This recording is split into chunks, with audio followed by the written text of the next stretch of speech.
Y'all are going to be pissed at the end of this one. Hello everybody, it's the Catic One. Today we're doing Donald Trump versus Beto O'Rourke for the third fucking time. Now, I've learned that bias is wrong, and I was being biased in my video when I did this before, and double standards apply. I said that Texans would vote for their homeland people, but they wouldn't vote for O'Rourke, who is from Texas. We got a problem. We got a big old problem here. The Republican Texans are going to vote for Trump. The Democrat Texans are going to vote for O'Rourke. We're not going to throw in the independents. That would be 53 to 47, somewhere around there. We throw in the independent voters, though. They will vote for O'Rourke. And I'll get to that here in a second.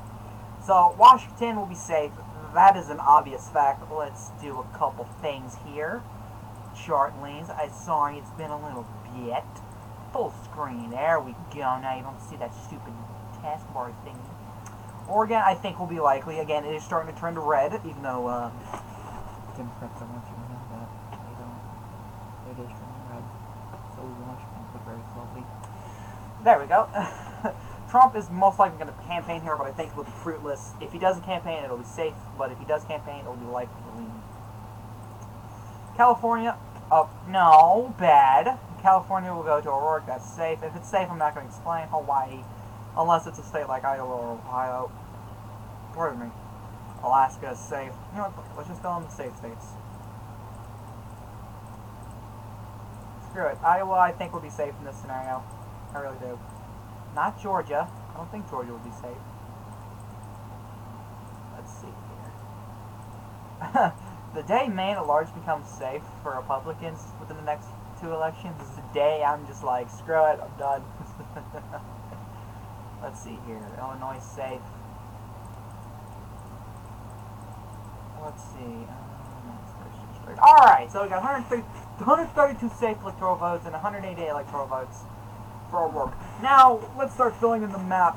Nevada, I think that'll tilt for Donald Trump. It'll be close. I think O'Rourke's going to have that Latino appeal. He's going to. There's a definite chance. That's why he's going to win New Mexico by safe, even if Trump does fucking campaign the hell out of that state. He's still not going to win. Trump's not. O'Rourke has too much of an appeal there. And I don't want to hear it. Arizona, however, that's going to tilt as well. Trump is going to win these states. The Latino population is obviously going to go for O'Rourke. Though, the casino population in Nevada will go for Trump overwhelmingly this time around. I don't think they had enough of a turnout in 2016. But in 2020, I think they're going to have more of a turnout now that they can rely on Trump, now that he served 4 years, now that they know what he can do for the economy, what he can do for just a population, for the job approval within Latinos, which is at a record low. A record low, people. Colorado, that's likely. It's probably not going to change much from what Hillary had in 2016. I'm getting back to Texas here in a second. Getting back into Texas. Nebraska 2nd Congressional District, I think that'll be likely. It'll be like at the exact same point where Iowa is. It's starting to, it's going to end up being safe red. It will be. Just like how all of Maine was safe blue back in 2012. Okay, that's just how it is, okay? Nebraska's getting to that point where it's like, what's the point? It's going to be safe red. We shouldn't go there anymore, even though people are still going to try.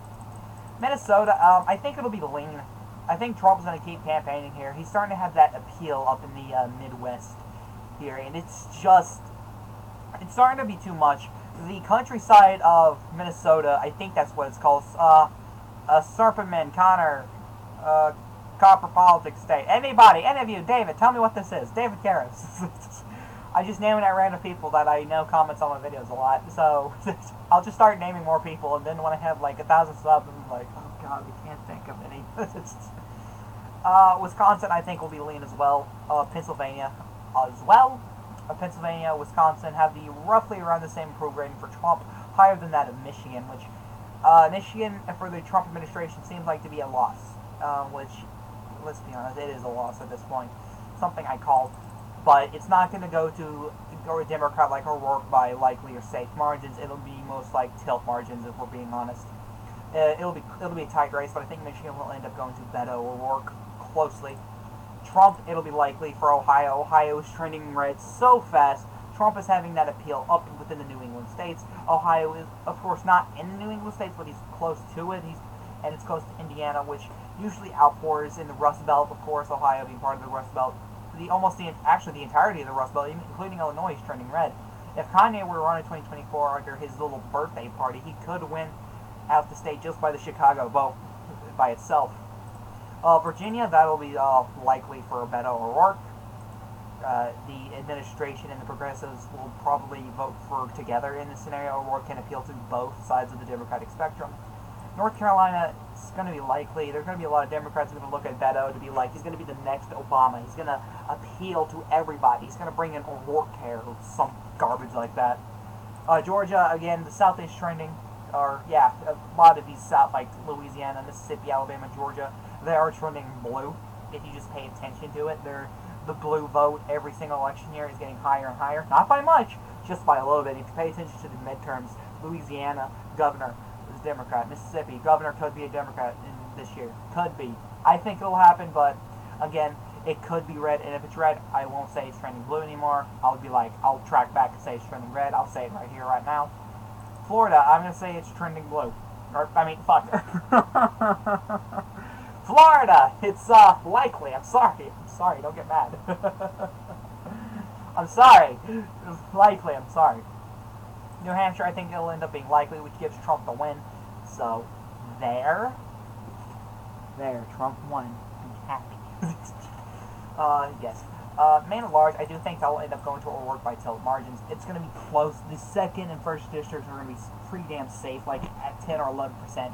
But when you have to tally up the Maine at large vote, it's going to be close, like less than 1%. And it going to O'Rourke makes so much sense to me. I can see it like that. I can see it going into a debate with these two. Trump demolishes O'Rourke in the first debate. Second debate, O'Rourke bounces back. Trump is just like... And then third debate, it's pretty back and forth over and over because I can see these two having pretty good back and forth debate. Now, Texas. Oh God, I can already see the hate comments. No! Okay, so the Republican Texans are not going to vote for O'Rourke. They're not.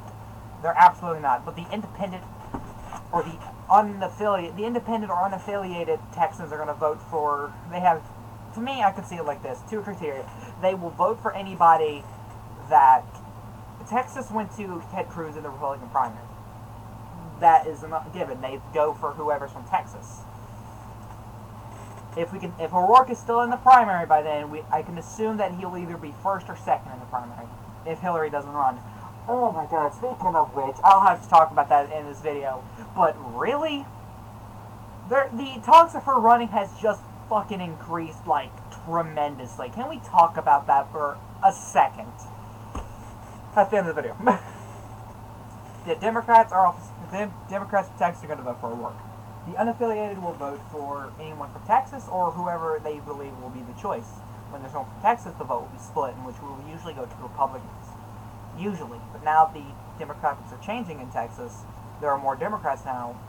The unaffiliated see a Texan, they're going to be like, I'm voting for this guy. So, it's not going to be much, but Texas will go blue. Gosh, this is, I can't wait to see the hate comments on this video. It's like, you don't know what the fudge you're talking about. You're stupid. You curse too much.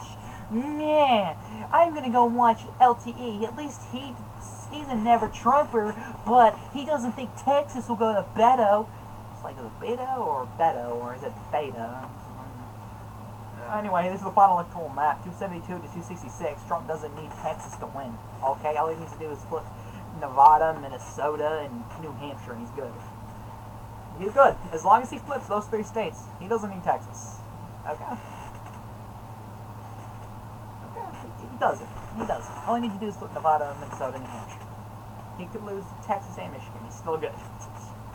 He joins FDR and Obama in the... I did good my first time around, but did worse my second time around, if you know what I mean. Okay, now let's talk about this Hillary thing in this 2020 election. I think it's hilarious whenever her and Trump are debating. I'm not going to lie, it's hilarious. But her running again in 2020, she's going to win the nomination, it's obvious. And Red Eagle thinks it'll be her versus Warren. I don't think so. Yang's popularity is just rising tremendously. And he's about to overtake Kamala Harris, who was in second place at one point, who since then got destroyed by Tulsi. And Tulsi is not going to go after Yang, because Yang is doesn't look like a viable threat. Now, Bernie Sanders is close to dropping out. he was my first choice to run, and then but Joe Biden started running, and I was like, oh yeah, he's gonna. It was either gonna be, now Yang is just like, he's gonna reach 10% by the end of the year. He's going to, I guarantee it. The third debate, the fourth, fifth, and most likely sixth debate are going to be wins for Yang as well. He'll most likely have more speaking time. He'll most likely start getting more aggressive. That's what I believe will happen. He's just laying in wait for somebody to attack him, and that's going to happen eventually. Him and Warren are already going at it over a wealth tax plan. They're already going at it, and there's something going to happen at the next debate, which the next debate has already happened, so I don't know why I'm having this discussion. Question time's probably like, yeah, Yang just destroyed Elizabeth Warren. Yang is a true progressive. And Yang probably has jumped up to first place or something. I don't know. Or Joe Biden or Warren lost popularity. I don't know. This is being recorded on, hold on. This is being recorded October 9th. And the debate is in, 6 days? It's in 6 days. I don't know what's going to happen. And I'm legit excited for it because I have a feeling Yang and Warren are going to get at it in some form or another. Yang is actually going to get questions. He's in the top 6. He's in the top freaking 6. And now you throw in Hillary in there within your top 12 candidates, and, well, here's the thing though. Tom Steyer, he's not going to make it, even despite my thoughts. He will. He's not going to make it. O'Rourke, he might make it. Sanders, he had a heart attack. Nobody is wanting a guy for president when he can't even take care of his own health, and he's having heart attacks. Nobody wants that. Nobody. Sanders is going to drop into single digits. He's going to drop out.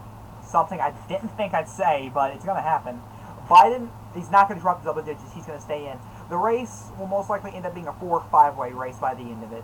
When the primaries start, whenever you get to the freaking January debates, there's going to be 5 or 6 candidates left. You're going to see Warren, you're going to see Biden, you're going to see Clinton, if she does run. And I'm just like, Clinton is planning a run. I know that for a freaking fact. Clinton, the more Red Eagle talks about it, it's like, yeah, he's like, yeah, Clinton's gonna run in 2016, or not 2016, but 2020. And I'm just like, no, she's not. But the more these articles come out of people saying, yeah, Clinton's gonna run in 2016 or 2020, she's gonna run and she's gonna beat Donald Trump. Like, if she won the popular vote last time, now she's really gonna beat Trump this time. She's gonna beat him like a drum. And this just shows that the media is starting to predict things. Like, the media predicted that Hickenlooper would drop out, de Blasio would drop out, Hickenlooper would drop out. No, I already said Hickenlooper. There was somebody that I can't remember. I didn't say anything about Gillibrand, so it was a shock when Gillibrand dropped out, I'm not gonna lie.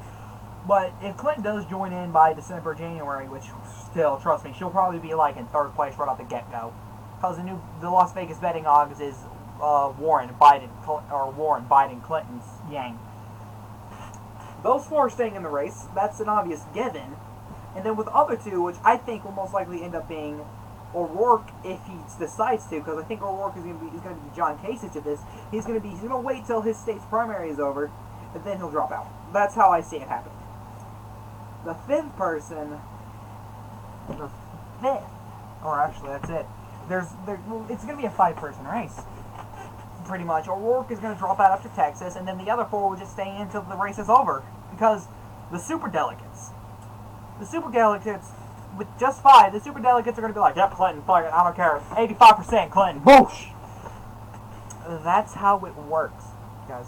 Like, Clinton and Biden are going to destroy Warren if Clinton jumps in. And then Clinton is going to pick apart Biden, and then it'll just be a race between her and Yang.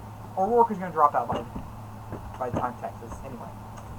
Her and Yang are probably going to be the 2 frontrunners at the end of it. It's probably, by the end of it, you're going to see Clinton, Yang, Warren, Biden, O'Rourke. That's how it's going to be.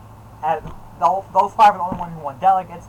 We could say Gabbard and Castro and Sanders won maybe 1 or 2 delegates from their respective states. Texas gave him 1 delegate. Hawaii gave Gabbard a couple delegates. And Vermont gave Bernie a couple delegates. We can say that. That'll most likely happen. Minus Castro. I don't think Castro will win in delegates. I think Castro's going to end up running for a governor run. If you excuse me, I have to stretch. Oh yeah, that's a good one. That's a good one! But that's how it is. That's just me having a discussion with y'all. Now, what do y'all think? Do you think Clinton's gonna run? I didn't think so at first, but now I'm starting to have a sneaking suspicion. Oh, gosh. Red Eagle, LTE, I need your superpowers for this. Come on. Tell me what you think. Like, Red Eagle will go off and say, yep, Hillary's gonna win. I'm just like, or Hillary's gonna run, and I'm just, the more I think about it, the more it seems like a possibility. I don't know. To be honest, I'm excited for it just because it's funny, just a return from debate. But at the same time, I think it will be a massive mistake for Democrats, because the Democratic Party is steering far too left, and I think having her on the ticket will just seem like, yep, we're not far too left.